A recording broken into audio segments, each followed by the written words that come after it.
What is going on, ladies and gentlemen? My name is Office Guys, and in today's video, we're going to be going over a pretty sensitive topic right now that has made a lot of players extremely upset, even to the point of where several of my ex-clanmates and friends in Destiny have actually stepped down from the game as a whole. And that topic in specific being that Destiny 2 is still way too easy. And in today's video, I want to discuss why I personally feel that is, and what changes I feel could be made for the game. And jumping straight into it, I want to talk about the state of exotic armors in Destiny 2, and I don't think a lot of people would argue with me when I say that there is a very obvious meta for Destiny's PvE, and that there are just way too many exotics in the game that have been essentially completely abandoned and thrown to the side.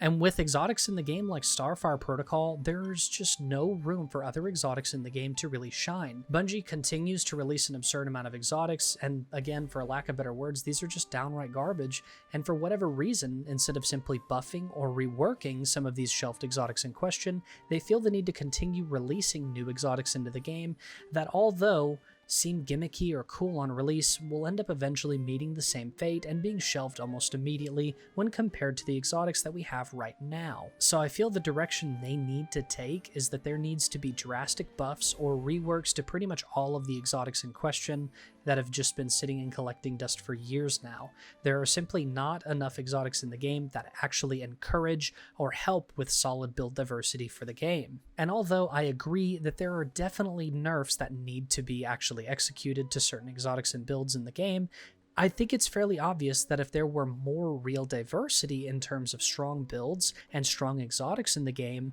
the exotics that are currently dominating the endgame content as a whole would be less of a significant problem, because as it currently stands in the game, there feels like you have to make a very hard choice, and that either being builds that you think are fun, or builds that are just meta and actually impactful in PvE content. The next point I want to actually address is the level of difficulty that the game has been ramped up to. And before we dive into this specific point, I want to first explain what power creep is, as it plays a major role in this point specifically. Power creep is defined as the gradual unbalancing of a game due to successive releases of new content, leaving the older ones underpowered.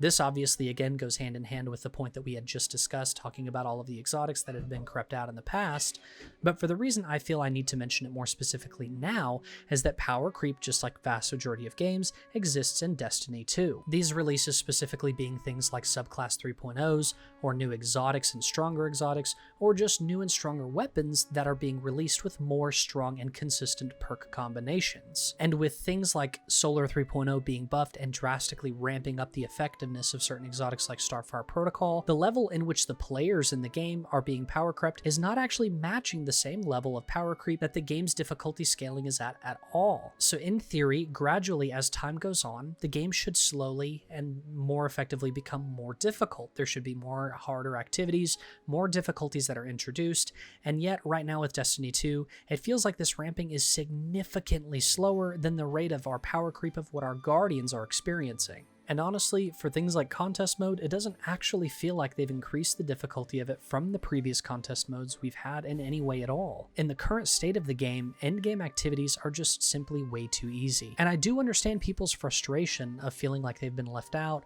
when they aren't very well experienced players, or they don't have a clan or just a group of individuals to run these endgame activities with. Therefore, they end up having to resort to things like LFG, which for obvious reasons does make the activities potentially even more difficult. But in all honesty, when it comes to endgame activities and the absolute top of the pinnacle rewards, in my personal opinion, they need to be hard to acquire. That is just part of making it an insanely hard challenge. If any person can simply accomplish what the peak of Destiny 2 should struggle to accomplish, then it isn't really an accomplishment in the first place. And I think that, truthfully, if you want to have the absolute best of the best when it comes to cosmetics or gear in Destiny 2, then I personally feel that, as an individual, you should have to put in that time and that effort in the game in order to reflect that achievement. But one major counterpoint I do want to make to that, I do think that Bungie as a whole needs to stop actually gating a lot of the most overpowered weapons on such vastly increased difficult activities.